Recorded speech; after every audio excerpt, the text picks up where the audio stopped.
Okay, there is a YouTube video linked on the Canvas page here. It's a pretty good watch. This guy kind of dumbs it down to the point where it's almost insulting to most people.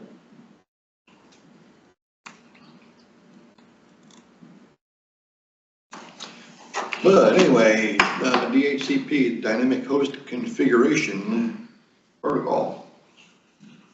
Let me zoom this in a little bit.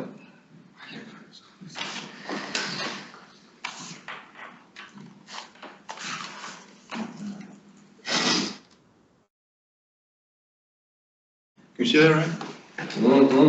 That's big. Okay, cool.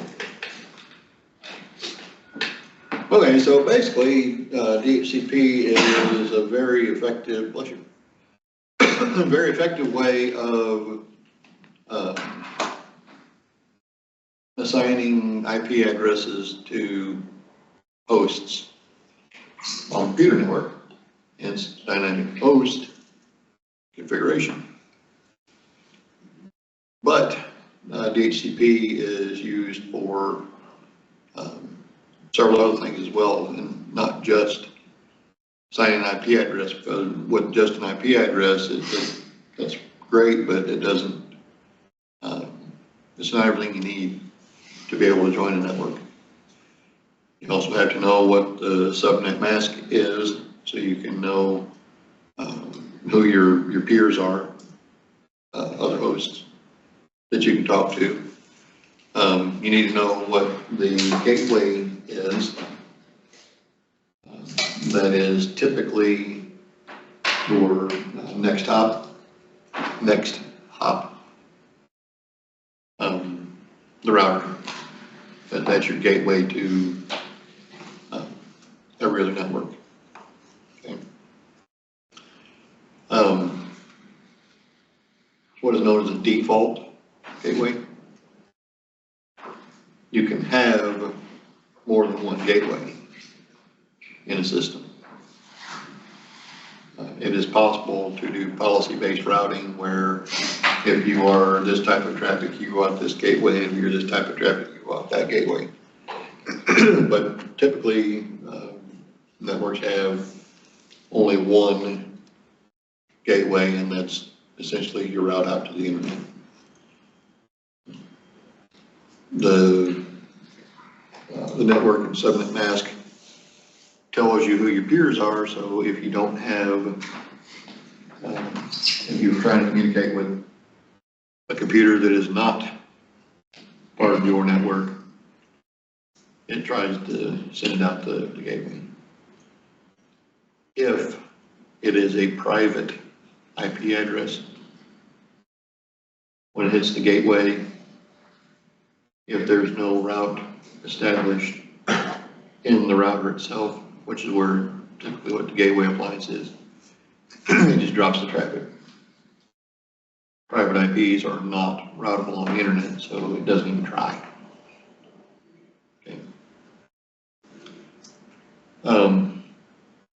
Anything else that says, hey, I don't know what to do with this, so out the gateway goes.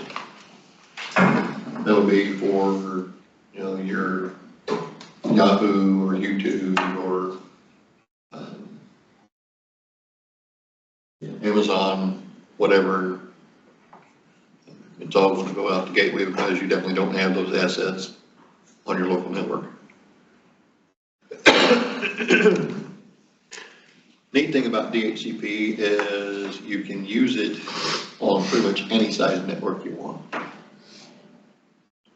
If you only have 2 host devices, then you probably don't need it. But a lot of people have more host devices than they even realize. That's part of what the host homework was about. If you don't think about it, you've got your phone and your laptop and your desktop and network printer and your Roku and your Fire Stick and, you know, all that stuff that you don't realize is, you know, all part of your network and communicating via Ethernet.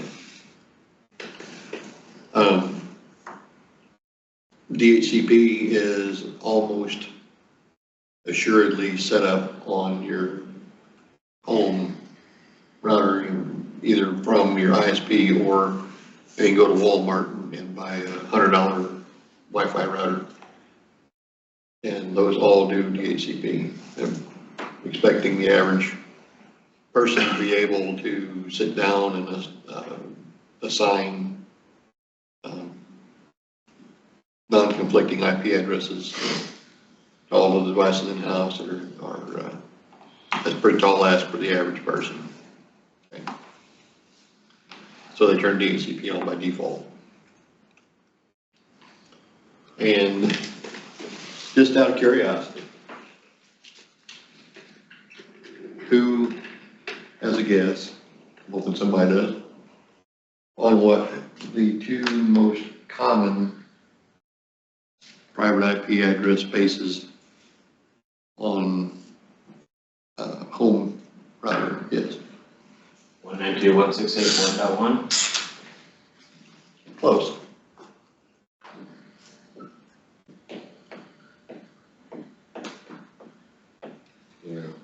Zero the network. What's the other one? Yeah, I was gonna say, does it start with 172? Does it start with, what was it, 255 or no? You're thinking subnet mask? Oh, yeah. Does it start with 198? No. Is the second one 192.168.1.1? It's not 196.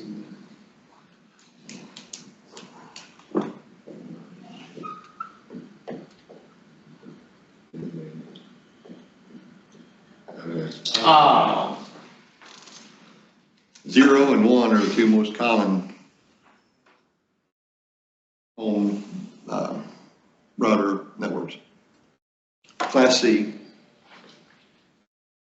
So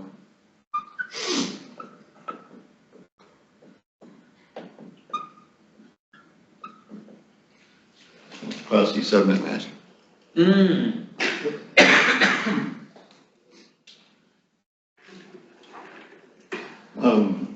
That's really easy to change.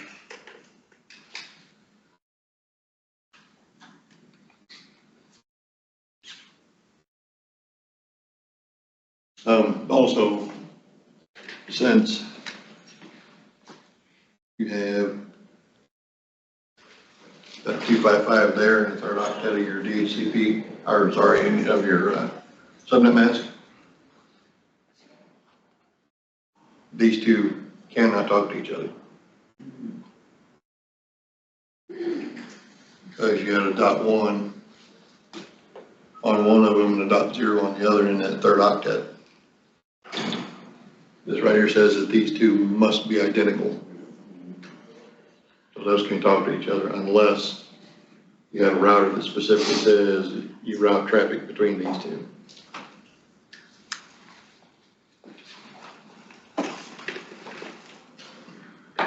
Okay, so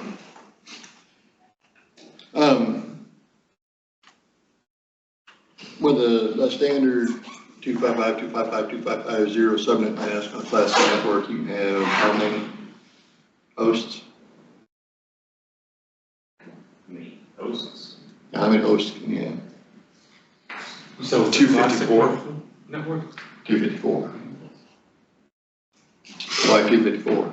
Because you can't use like One 0 and you can't use 256, or you can't use 255 and you can't use 254.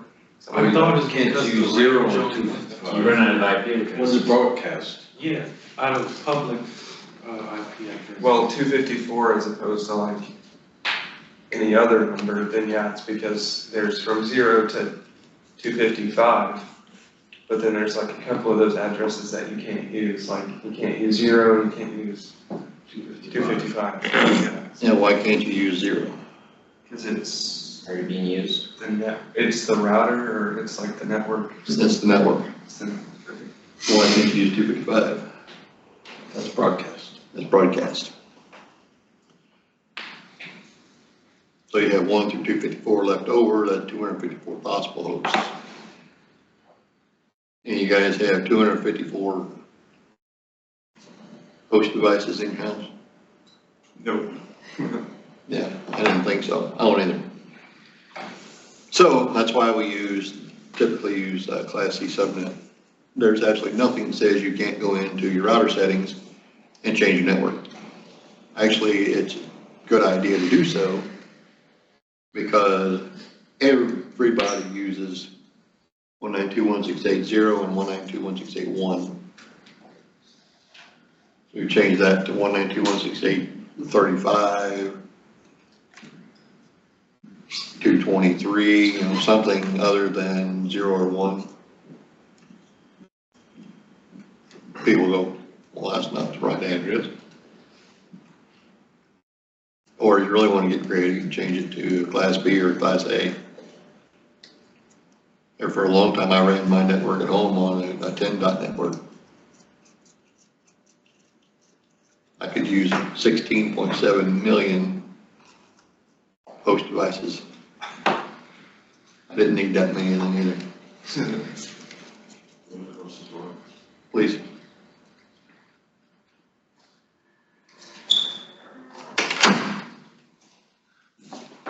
Okay, so as the size of your networking grows, you're talking about your house, Class C should be fine. Adversary network in where we're at now. We're on Class B, 172.30, I think. And then you get up into Google or Amazon, the big companies, corporations, Class A.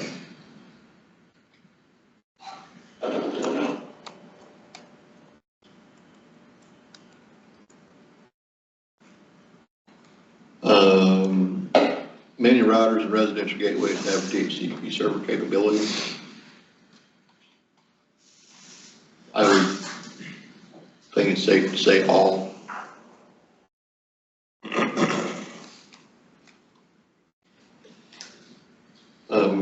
DHCP services exist for networks running IPv4 as well as IPv6.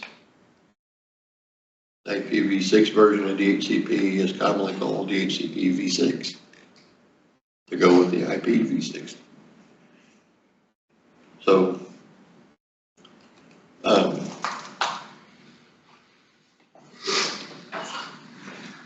the thing about IPv6 though is there are enough addresses for every device in the entire world to have its own unique address. The reason why you do DHCP on it is because you want to make sure that no two of your devices have the same address. And that's the primary reason for using DHCP of any kind. It's a really easy, no-brainer way of making sure that you don't have any duplicate IPs, so you don't have network issues because of it. Reverse address translation, reverse address resolution, RARP, defined in 84 for a configuration of simple devices such as diskless workstations with a suitable IP address. ARP, as we discussed last week, is a layer 2 protocol.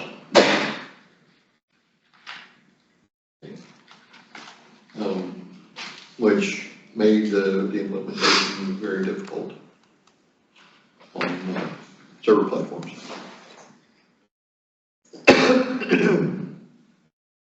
Required that a server be present on each individual network link. So, got an error.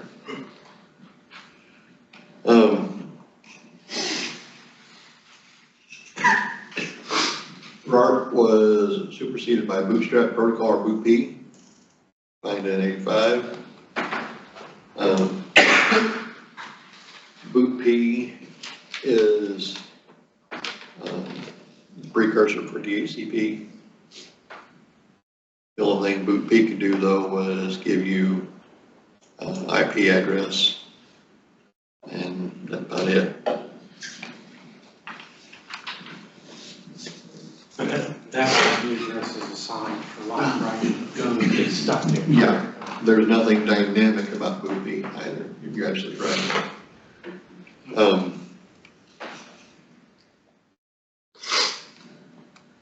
You can still do Boot P.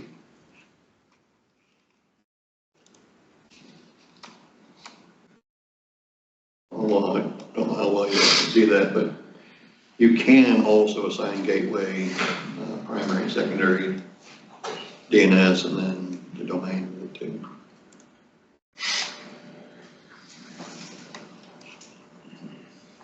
So this is the DHCP Boot P configuration commissioning tool for Rockwell. So I don't know if you guys noticed, but every one of these trainers says do not download a Boot P program. That's because I don't have a Boot P server running. And as soon as you suck power on it, it no longer has an IP address, and you can't connect to it anymore. Ooh. So then you have to go into the keypad, and it's about 1,000 button presses, which really irritates your instructor. Yeah, I can imagine that would make me mad. But apparently there are 3 devices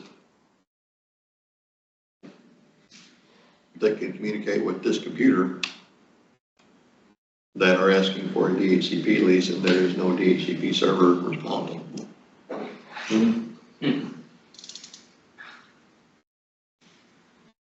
So. How did you get this tool? You get whatever IP address you want. How did you get to this tool, that Boot P tool? How did you get that? Like on your, how do you? I just clicked on the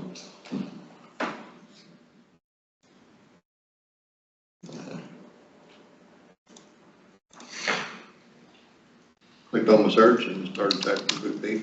Oh, okay.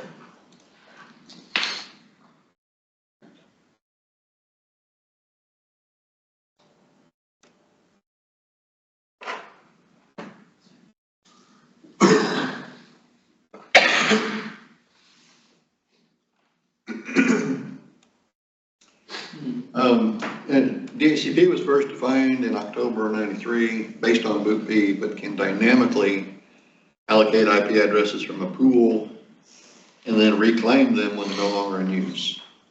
Like Robert said, Boot P is a one and done. Once you do a relation for a given MAC address in Boot P, it's that forever.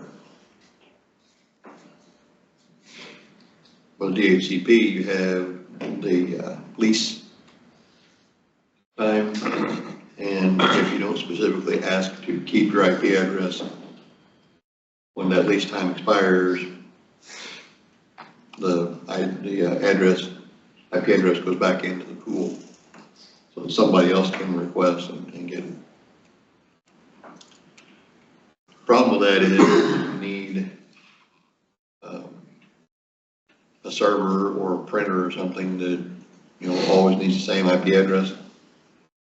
If for whatever reason it doesn't request to keep its lease, it can change, and then you can't access it anymore until you go find out what its new IP address is anymore.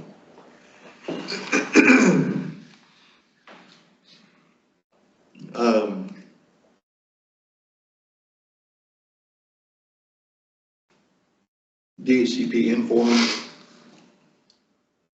Other small changes were added to DHCP in '97, and it remains the core of the standard for IPv4 networks to this day.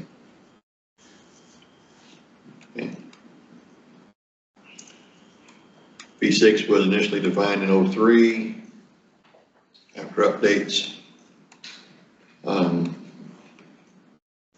Subsequent RFCs, definition was replaced. In 18 were prefix delegation and stateless address. Other configurations were now merged. Does anybody know what an RFC is? An RFC, radio frequency, No, start with that. Some kind of updates, but I don't remember what acronym it is. From what I can tell, it's like a request for comment. Request for comment. Request for what? Comment. Request for comment, okay. Oh, okay, I get it. No, that actually makes sense. After many updates and many subsequent requests for comments, its definition was replaced with. Okay, no, that actually makes a bit better sense. Okay. Class listen for DHCP messages on UDP port 546. Servers and relay agents listen for DHCP messages on UDP port 547.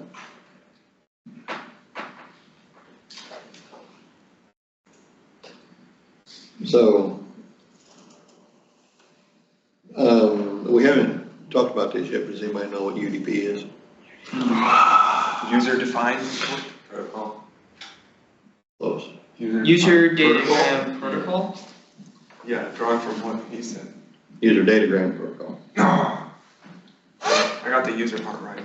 Nate's using his resources up here.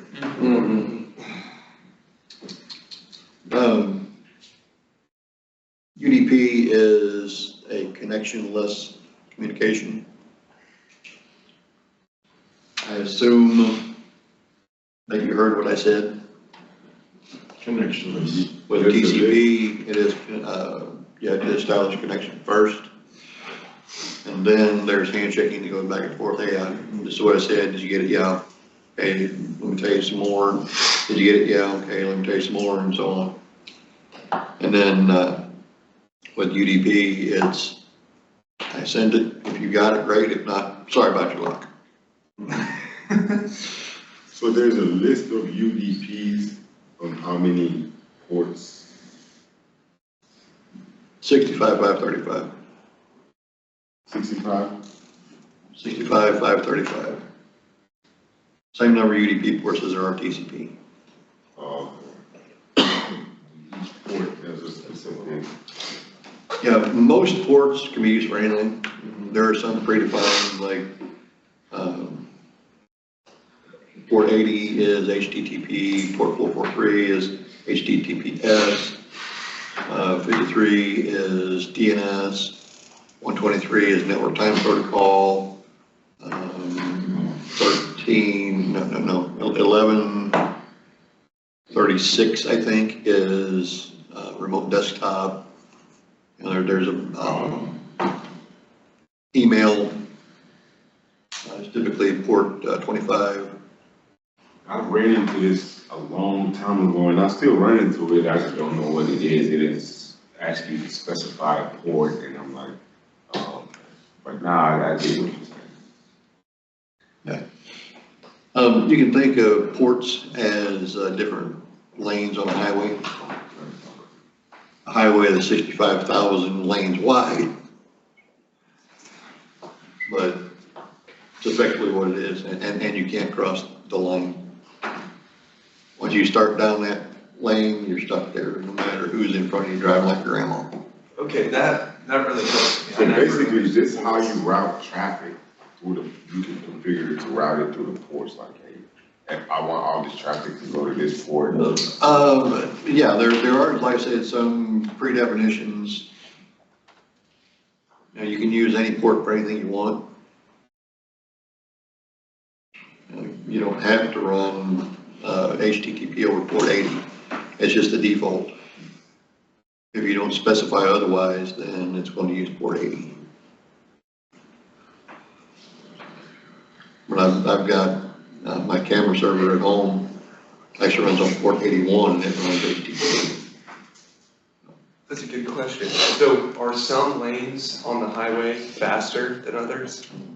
No. Okay, so no, you can't pass. Yeah, unfortunately, no.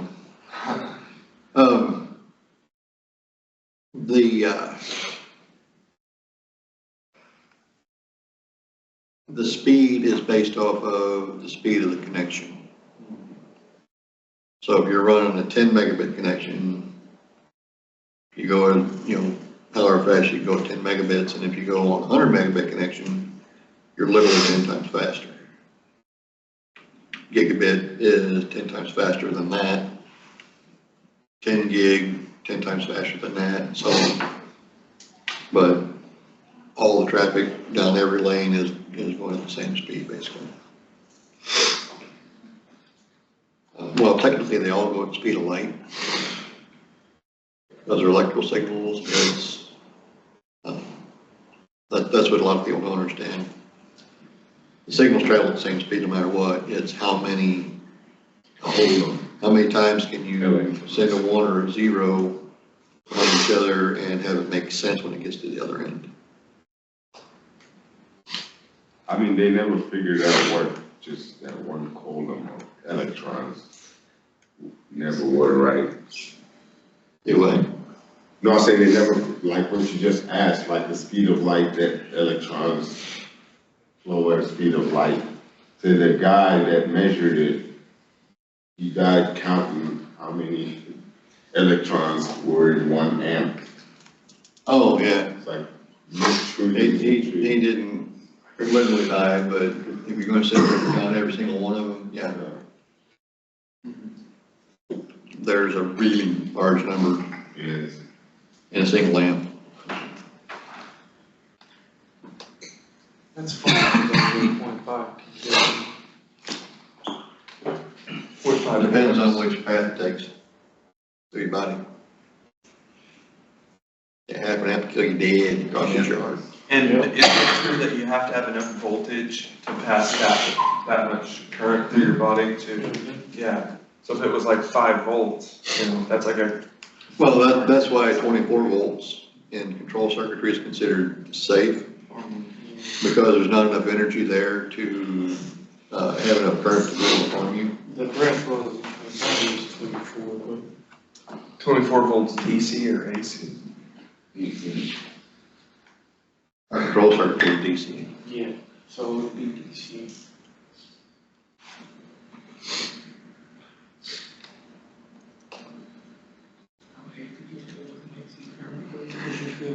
Every part of the cycle, you're feeling the lowest point and you're feeling the lowest.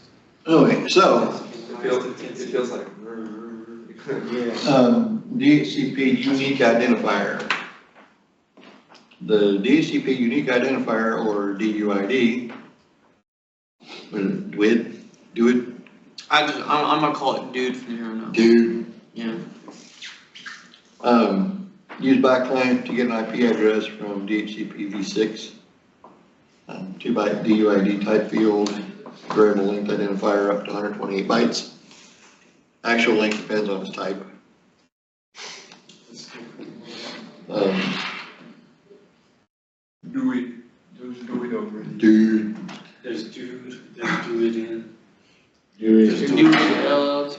there's do it in. Just do it already. Okay, configuration data sent by DHCP with key values. Basic flow from DHCP server ends up configuration data based on the administrator's policy to a requesting claim. So in order for you to use DHCP properly, you have to first set it up properly. Common network parameters, sometimes referred to as DHCP options, requested include subnet mask, router, which is the default gateway, domain name server DNS, host name, and domain name. It is possible for you to give a host device a specific name through DHCP, just like you can an IP address and whatnot. And then domain name, like all the computers in this room, or the domain is otc.edu, right? Well, This computer is DT 048003. You look on the back of your computers in the room, you can also see what their host name is.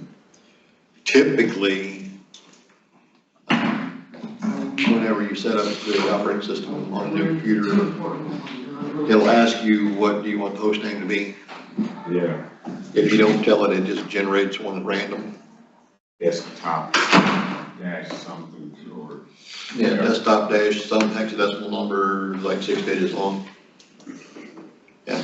I've ran into this stuff for years, and I've always tried to toggle around and I just never knew what all those acronyms were. They're always changing over the years. IPv4, like I would say since 2004, I've ran into this stuff.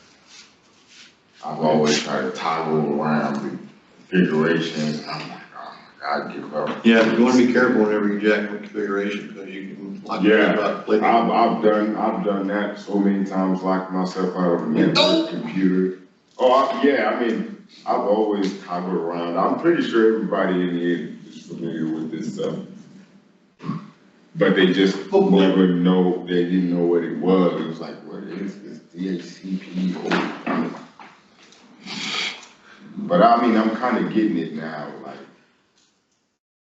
Yeah, so say host name, you can say, hey, based off your MAC address, this is your IP, this is your host name, and this is the domain that you're on. Does anybody know what your domain is if you don't have one specified through DHCP? Your computer name? No? Is it just your IP address? That'd still be your host name. Yeah, it's just IP address.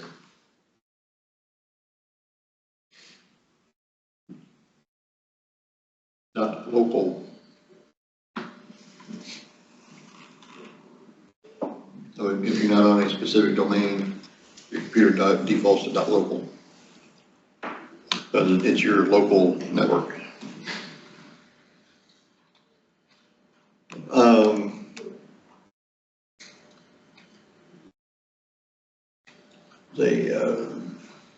As requesting, client has no IP address when joining the network, broadcast the request. Protocol is thus used in a very early stage of IP communication. If such dynamic protocol is not used to get an IP address, the client has to use a predefined IP address, generally called a static IP address, manually configured on the client network interface in configuration file or with a specific command, command line type stuff. Okay, so DHCP brings 3 key values. Operation tasks are reduced. Network administrator no longer needs to manually configure each client before it can use the network. That's a big one. Mm-hmm. If you only got 2 or 3 devices, keeping track of what their IP address is probably pretty easy. If you have a couple of dozen of them, it starts to get a little hairy, and then, once you get up to, 25 or 30, 50, you can see where it starts to become a monumental task, especially if they're spread out. Like here on campus, that we've got, 8 or 10 buildings. Got to remember which computer's in which building, what room it's in, and specifically what computer, and blah, blah, blah. So if you can do it dynamically, then why not? IP addressing plan is optimized. Addresses no longer being used are freed up and made available to new clients connecting. That's where your TCP lease time comes in. There are some, like if you go to, don't ever do this. Go to Starbucks or St. Louis Bread Company or any place that's got public Wi-Fi. You are assigned a DHCP address. Oh, okay. And the lease time on it is like, 30 minutes. Expires. Really, really short time. Yeah. Because they figure you're gonna come in, check your email while you drink a cup of coffee, and then you're gonna beat feet. So they assign like a dynamic type, IP that Yep. changes every time when someone connects, sign in for that, expires. Yeah, they figure that they can fit so many computers, so many people, and therefore so many phones or whatever in that space. So they have their DHCP pool set a little bit larger than that. And, as people come and go, the computer disconnects from their Wi-Fi, and then, 30 minutes later, it Doing this all. puts the IP address back in the pool, and now somebody else can have it. I did not know we were capable of doing this for so long, like. That's why I And then third, user mobility is easily managed. Administrator doesn't need to manually reconfigure a client when its network access point changes.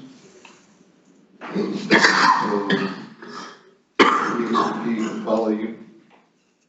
So, If you are, sorry, so like if you change to a different computer, it'll still be with you, right? um, 'Cause you said it different, it allows you to keep it even though you choose a different access point. If that could. yeah, if you move, the campus here is big enough that you can probably lose your connection between here and, say, Information Commons. Yeah. If you're on the Wi-Fi in this building, you walk over to Information Commons, you're not gonna be able to get to this access point anymore. Right. So depending upon how they have the network set up, you can either get the same IP address back when you reconnect to the new access point, or it may be that this building has this range, Commons has a different range, and then Lincoln Hall has another range. Child Care Center has a different range, and all that kind of stuff. So it just depends on how the network is configured as to whether or not you're actually going to get a new one or not. Oh, so to avoid the conflicts, you can use the command prompt to say, hey, who has this IP address? And once they respond, you can say, oh, this device has this address. So that's how you would go. That would be ARP. It's not which computer, it's which network interface.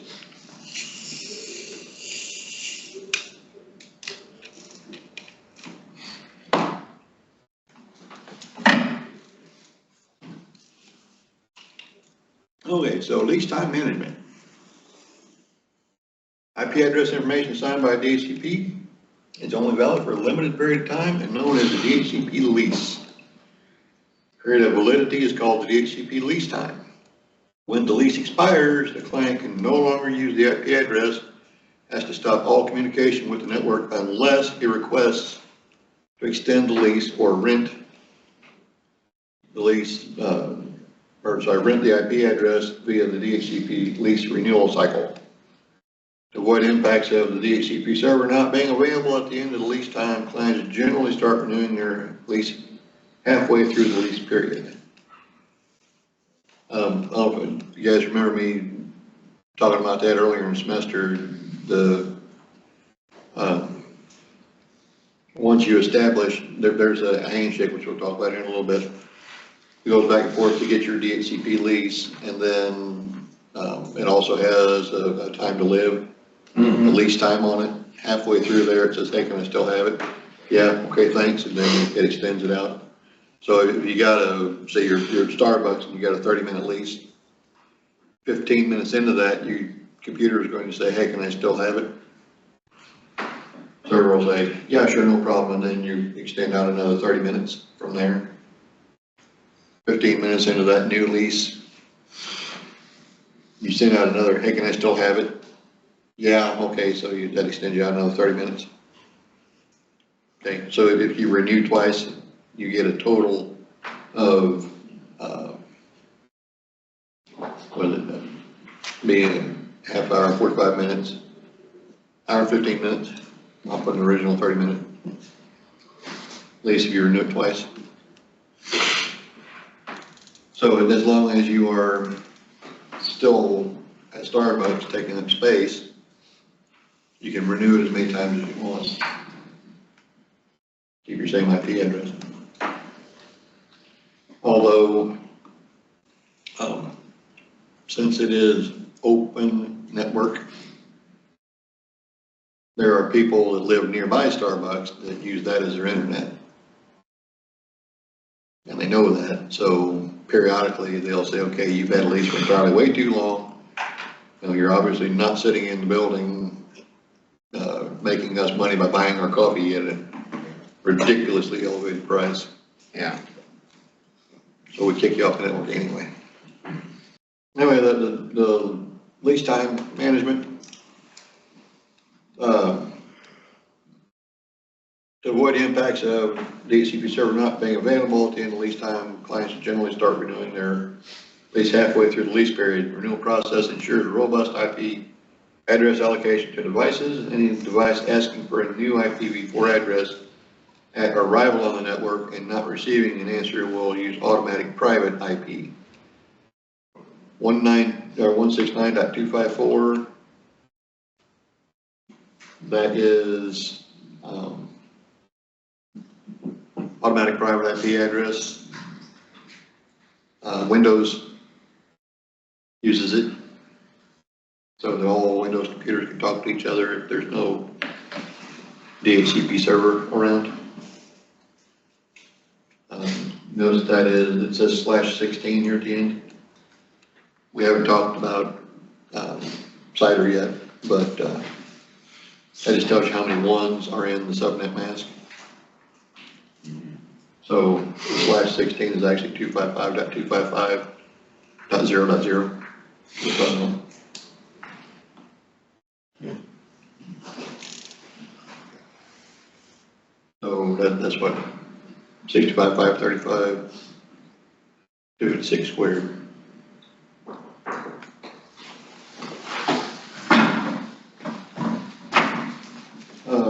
Usage scenarios, 4 key DHCP usage scenarios.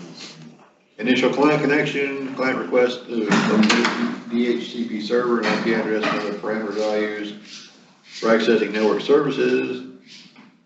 IP usage extension, client contacts the server to extend the usage of the current address. Client connection after reboot, the client contacts the DHCP server for confirmation that it can use the same IP address that it was using before the reboot. That is something of a misnomer. If you reboot your computer, it doesn't remember that it even had a DHCP lease. So it just says, hey, I have a network interface adapter. Hey, is there a DHCP server out there? And of course, if there is one, it says, yeah, I'm over here. And we'll talk about that exchange here in a little bit. But basically, if you are still within the lease window, one of the things you say is, here's my MAC address. And the DHCP server says, well, I already gave that MAC address this IP. So here you can just have it back and resets that lease time clock. Okay. Also, okay, just kind of whenever you reboot the PLCs, just connecting, because you already assigned the IP address to the P, then you reboot the PLC, is that what it's doing? Because it already know, hey, I'm assigned to this IP. No, those are all assigned static addresses. Static, okay. So those will not change. That's why they're all labeled, don't download BootP. Oh, okay, yeah. They don't change, right? I guess I could spin up a BootP server and just let it run all the time, but I'm not going to. I'd rather people follow directions. Chances of you having a BootP server running on your network, on your production floor, is pretty slim. So it's a really good habit to get into, to assign IP address. If you get into a special use case where there is in fact a server on the floor, then your employer will notify you of that, and then you don't have to, you can download the Wifi program. Because there is a server out there, but that's really, really, really rare. Client disconnection, if you, for whatever reason, get disconnected, the client requests that the DHCP server release the IP address. Then, if you disconnect on purpose, then part of that disconnection process is, hey, DHCP server, I don't need this address anymore, you can have it back.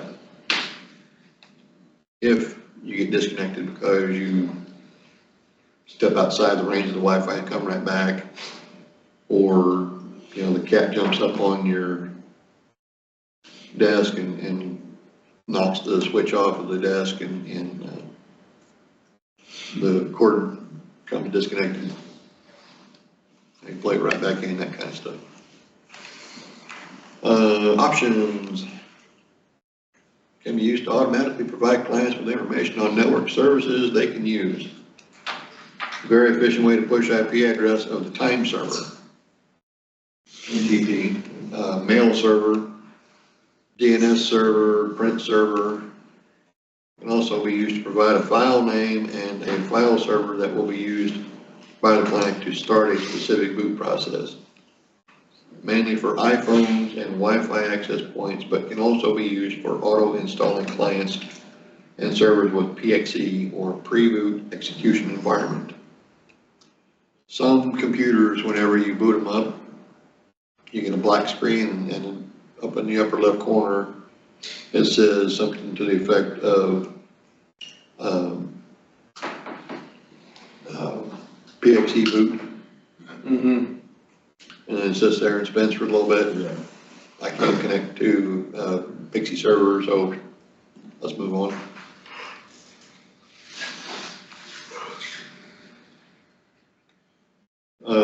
Implementation, original and most comprehensive implementation of DHCP offered by Internet Systems Consortium, or ISC, supporting both V4 and V6.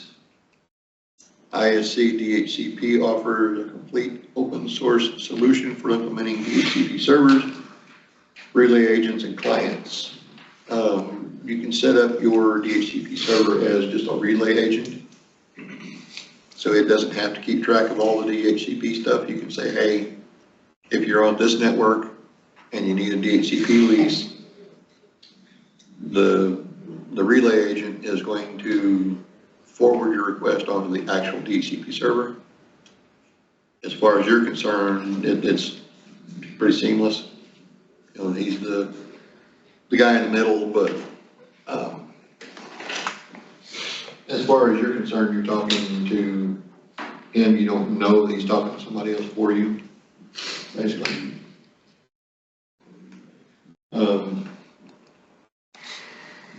Other server products include Microsoft DHCP Server. You can get the one from Rockwell, Boot DHCP. Also, okay, Microsoft already has its own. Hmm? I thought you always have to use like a certain different application to. No, you had to be running one of the server OSs, but regular Windows 11 doesn't do it. But if you're running a server OS, server 2012 or whatever.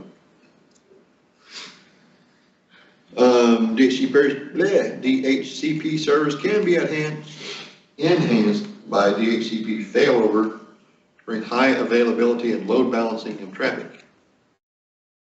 ISC failover relies on having a pair of collaborating servers, primary or master, and secondary or backup. TCP-based communication channel called a failover channel then has to be set up between the two servers. So you have two DHCP servers on the same network. That's bad juju, because you never know which one is going to respond. Mm-hmm. So it is possible for them to give Drew an address and then give Manuel the exact same address because they, two different servers on the same network. And if they have the same address, you've got address conflict and then, all kinds of bad things start happening. Yeah, a lot of it. Because they both use the same structure of assigning the addresses. Yeah, so if you do the failover, I am the main DHCP server and you are the secondary. Oh, okay. Everybody says, hey, I need a DHCP server, I'm the first one to go, that's me. So don't hide And it. then we do that exchange, get you the IP address, and the very next thing that I do is say, hey, backup server, I assign this address to this MAC. Okay, so if for whatever reason I get knocked off the network or, somebody trips over my power cord and shuts me down or whatever, you Got backup. pick up where I left off and you know what addresses I've already assigned, so you don't reassign them again. Okay. So how does DHCP work? DHCP service maintains a pool of available addresses and dynamically leases these configurations to client computers, client host devices, doesn't have to be a computer. Network client device on IP networks such as computer, smartphone, tablet, etc. include a client-side service to request an IP address configuration from a DHCP server. The server responds by allocating the address and related settings. Most networks, the process occurs in just a few seconds, and the DHCP service usually resides on the server or the router. Okay, so process. First, you as the client send out a broadcast that says, hey, where's the DHCP server? The DHCP server says, hi, that's me. Here's an address. Would you like to use it? Or, well, here's the address. Then the client says, hey, can I use that offered address? And the server says, yep, you can have it.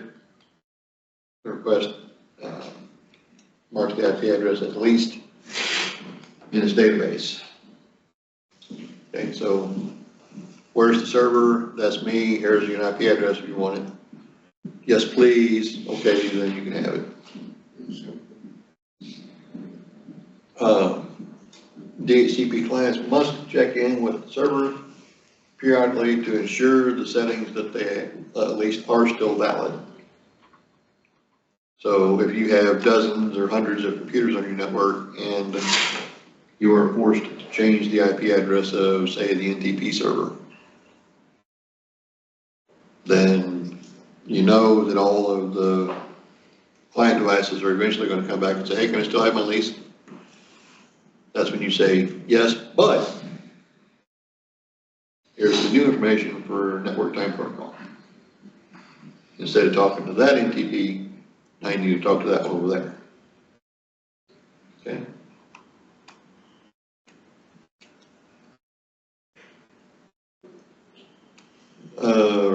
Lease renewal process is steps 3 and 4 on the above, so request and acknowledgement. Importance of DHCP Essential Network serves on TCP/IP networks because it offers several benefits. Minimizes configuration mistakes, that's number one. Allows automatic configuration of endpoints without an administrator putting forth any more effort than making sure that the server itself is properly configured. Easy to implement changes if an NTP server, mail server, whatever it is, happens to change. You go in and change it in one place and then it eventually gets distributed to all the client devices. Recycles IP addresses in transient environments, i.e. Starbucks or the My house. open public Wi-Fi. Did you say your house? No, in my house. It's a coffee shop downtown. Oh, okay. It's like a bougie Starbucks, but they serve food and smoothies. Yeah, it's more expensive, huh? Not really. Big Mama's down on C Street Yep. is similar type of place, yeah. Yeah, the big ones. Was I know one of the store managers there, It's like a smoothie place. cool guy. Oh, man, it's smoothie. But it also logs the leases that it gives out for troubleshooting purposes and auditing. You should note that administrators use DHCP in tandem with static or manual configurations. Static IP addressing is necessary for some network devices, i.e. servers, routers, printers, things that the IP can't change. Comparison of DHCP to static. Most networks rely on a combination of dynamic and static. Some services, such as the DHCP server itself, require a fixed or unchanging network identity. In fact, most servers and network devices, smart switches, routers, NAS, anybody know what NAS is? NAS. Oh, network, something like that. network area I storage. think you had it right. Is that, You was said that right? NAS, is that what you said? Network attached. Attached. Storage. Oh, okay. I was so close. Where those need consistent addresses. Calling devices typically require static, server, router, switch, firewall, proxy, printer. Devices usually receive dynamic, desktop, laptop, tablet, smartphone. So attached, what does it mean, like connected by some type of? Disconnected via Ethernet. Yeah. Address reservation.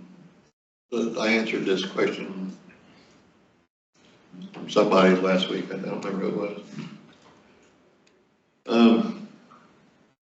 DHCP reservation is a network feature that allows administrators to allocate fixed IP address to a specific device, ensuring that it always receives the same IP address, even though it is part of a DHCP-enabled network. Okay, you said earlier that you have to set, that if you have like a primary DHCP, you can have a secondary one that acts as a backup. So with that one, isn't that like saying something else, even though it's a part of a DHCP enabled network? Yeah, basically everybody is receiving DHCP leases, but address reservation makes sure that you always get the same IP address. If you are set up as static, means that you yourself have an IP address, limit mask, NTP and all that stuff that goes along with it, anything you want to send out that DHCP is capable of. But if NTP or mail server or whatever changes, if you're static, you don't know it. Yeah, if I'm static, like, I mean, I'm fixed with that same IP address, no matter what. Same IP address, same DNS, same NTP, same mail server, same everything. And that's the beauty of DHCP address reservation, is the only thing that must remain the same is your IP address. Oh, but everything else. So with the reservation, works by associating the MAC address. So you have your MAC address, which we already determined is globally unique and does not change it. It's physically programmed into the network interface. Okay. So you say, hey, I need a DHCP lease. And one of the things that the server does is go in and say, okay, I've been told I have reservations. Your MAC address is assigned this IP address. Here you go, here's your IP. But it's still a DHCP lease, so it's going to time out periodically, right? So if the mail server changes, the NTP server changes, any of the other configuration other than your IP address changes, then worst case scenario, half of your lease time later, you say, hey, I want to keep my lease, and I say, okay, yes, you can, but this has changed. Oh. So, Okay. So you're always gonna get the same IP address, but NTP, DNS, gateway, all that stuff is still dynamic. Okay? okay, I kind of forgot about that MAC address because it's already determined that, hey, this device has this IP. Okay, I got it.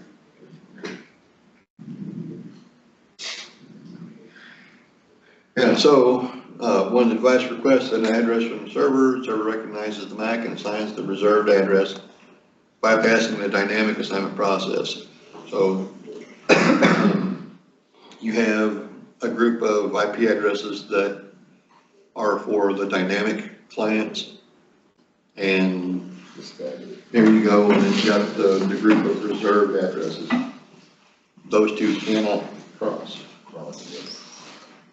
So, 1 through 127 is for dynamic clients, and 128 to 254 is for reserve, however you want to mix and match.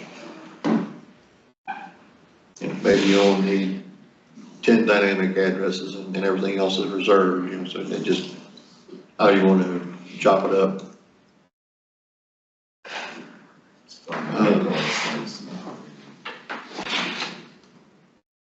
Yeah, so this method combines the benefits of DHCP's automation and flexibility with the reliability of static IP addresses, helping network management troubleshooting and maintaining smooth network operation. So like I say, the only thing that doesn't change is the IP address, everything else is still dynamic. So, the chances of you changing the address for your NTP server home, pretty slim, because almost always gonna be your router. So, but for bigger networks, it comes in really handy.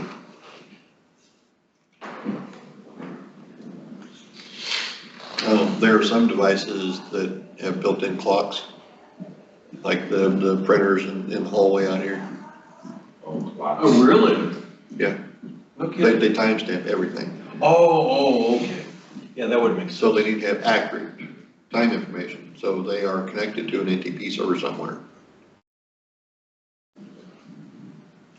Did IT tell each printer in the building, this is your address, this is NTP, this is everything? Or did they do IP address or DHCP reservation that says, this is your IP address and we'll give you everything else dynamically? I remember, I think it was probably the, My guess is it's all on reservation. yeah, the reservation. I don't know that, but that's my guess. For that reason. Okay, components of DHCP. DHCP uses various terms useful to ensure you have basic understanding of these concepts. Server, well, I made a typo right there. Network device with DHCP servers installed and configured with a scope or pool of available addresses. Client is a network device configured to lease an IP address. IP address and subnet mask, primary logical identifier for the network device when the IP address contains two parts, network ID and host ID. And the subnet mask is what defines those. Okay. Anything masked with a 1 is network, anything masked with a 0 is host.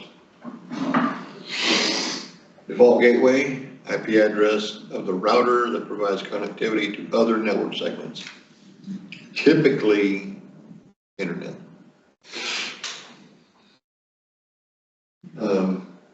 DNS or domain name system, name resolution server hosting a database that relates easy to remember names. with difficult to remember IP addresses. No, why? DNS is a critical network service. Segment, subnet, division of a network identified by network ID, when administrators create segments for performance or security reasons. So you can take any class of IP and segment it up however you want. And then based off of subnet mask, you define network and host. You can segment your network out, so you know, the computers in this room can't talk to the computers that are in the room across the hall or down the hall or in another building, that kind of thing. But back at the main network hub, it's where you have all the routers that say, okay, you know, these computers both need to be able to access, you know, these particular services or examples. Soho, small office, home office, internet routers we use, we all use at home, almost always include a DHCP service. DHCP is usually pre-configured to provide addresses to standard home devices, including computers, phones, and tablets, game console, TV, IoT appliances, and whatnot. Benefit is that home users can easily add devices to their network from various manufacturers without having technical knowledge to manage settings such as subnet mask and gateway. Some SOHO routers even offer two networks: standard home segment and a second guest segment, each with its own scope or pool of available addresses. That's so whenever guests come over to your house, they can, hey man, what's your Wi-Fi? You give them the guest Wi-Fi, and then they can still access internet to, you know, do Facebook or, you know, surf their game engine for them, whatever they're going to do. And they can't have access to all of your stuff that has your banking information and, you know, all the stuff you don't want to share with, you know, just everybody that happens to drop by that day. Okay. Coffee shop network. As you open a new coffee shop in your hometown, you want to offer wireless internet access to your customers. Some coffee shops even offer network printers and smart boards via Wi-Fi to encourage business meetings or other endeavors, anything to put butts in seats, buy coffee. Router server configured with DHCP can manage a segment with print devices for customers while also providing more robust services to a private business segment for employees to manage scheduling, accounting, inventory, etc. Maybe you have an online time clock or something too. You definitely don't want your customer getting access to it. As with SOHO network, configuration is straightforward, doesn't require much technical knowledge. DHCP address lease durations in these scopes are relatively short, since most customers will only be in coffee shop for a limited time, perhaps an hour. I say, you know, most of them, the lease time is, you know, 30 minutes or something short. Business network, DHCP server, or DHCP saves significant amount of time in business network environments. Imagine a call center with 500 cubicles equipped with a standard desktop on a wired network. Without DHCP, administrators would have to go to each computer, configure IP address settings. No duplicates and no typographical errors can occur during the configuration. So that's the main thing, is you gotta make sure that you keep track of who has what address and make sure you don't do your typos, you know, you fat finger a keyboard somewhere, and then you're getting a call from whoever it is that gets placed in that cubicle. Hey, my computer's not accessing the internet, or I can't get to that printer or whatever. DHCP manages these environments effortlessly. Once the administrator configures the scope of an available IP addresses and enters gateway settings, the individual computer's lease their configurations automatically. The DHCP server does not make typos and will not knowingly lease duplicate addresses. When administrator replaces a computer, the device automatically leases a new IP configuration. If the network changes, network environment changes, administrators can update the server with the modifications and the client computer will receive the updates. That's part of the beauty of DHCP is you set it one place, one time, and then it propagates through the network automatically.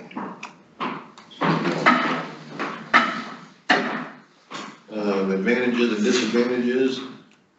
DHCP really doesn't have any disadvantages. Right. Except for that if you want your IP address to stay the same, then it requires some additional configuration. All you do is fill a reservation. That's a disadvantage for me. Takes 10 seconds. I mean, I feel like. And have Camilla come over your house and do it for you if you have to. I mean, I feel like this is the next level right here. I mean, whenever you get into this is very important. I feel like I'm gonna have to go home and kind of get one computer and another computer. Well, connect that prime together. example of this, I have a smart home, you know, lights and door locks and all that stuff, thermostat and everything. And my son gets really into that kind of thing also. Hey Dad, I'd like for my house to be smart too. Okay, well, this is how you do it. Well, he has everything set up on DHCP through his router that his ISP gave him. Well, he can't go in and set reservations for anything, so periodically his smart home goes stupid because that light switch no longer has that IP address anymore. It's got a different one now. Cause he's supposed to put that as like a static, kind of like, it stays. You want it to be static, Yeah. but instead of having to remember which light switch has what IP address, you let it do the DHCP lease, the regular DHCP cycle, get a dynamic address, and then you can go in and capture the MAC address. You don't even have to know the MAC address of the device. You just say, hey, just hook up the DHCP, and it's going to say, okay, here's my MAC address. And you go in and you say, okay, for this MAC address, assign it this IP reservation. So it'll always get the same IP address. Always, okay.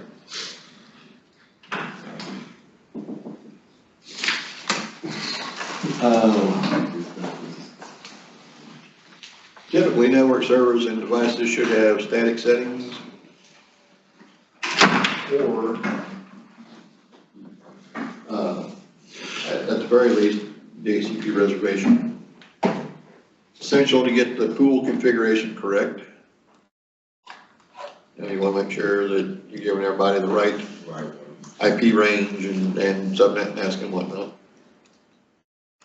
Duplicate servers on the same segment may cause one group of DHCP clients to be configured differently than another.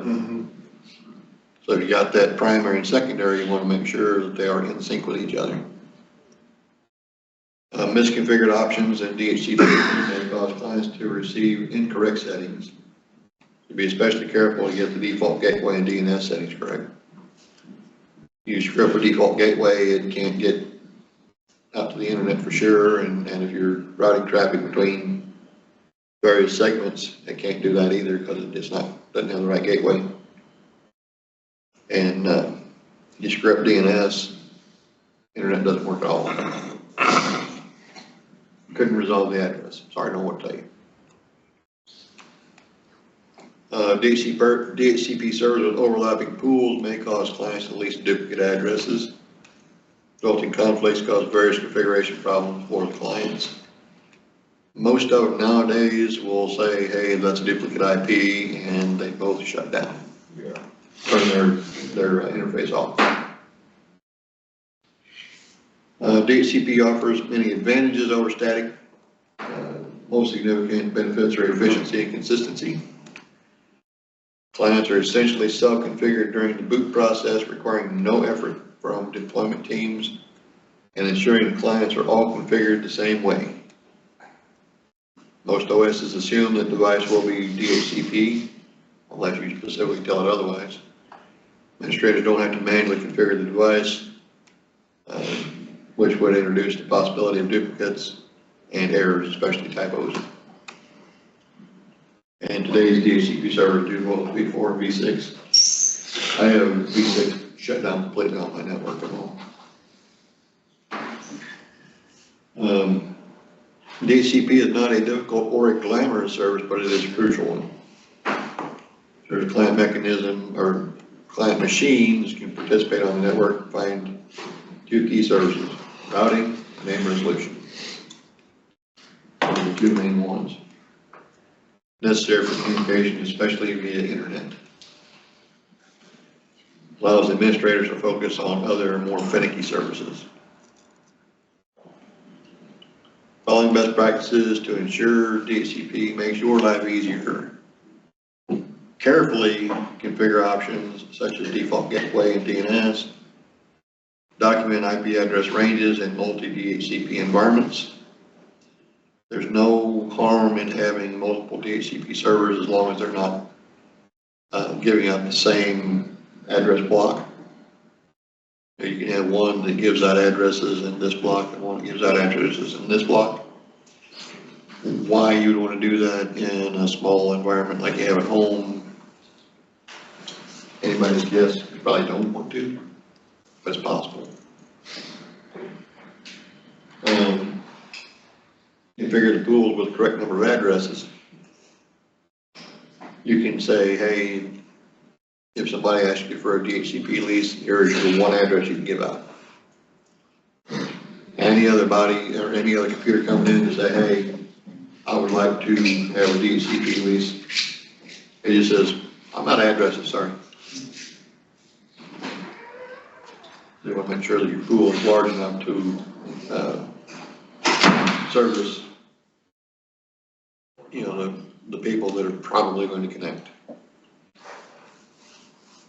Since Class C is 256 of them, typically that's enough in, you know, normal situations. And explore the advanced settings available on Windows server-based DHCP, including failover, duplicate address detection, and logging. In most environments, DHCP network management protocol is a set it and forget it, but one that network clients rely on daily.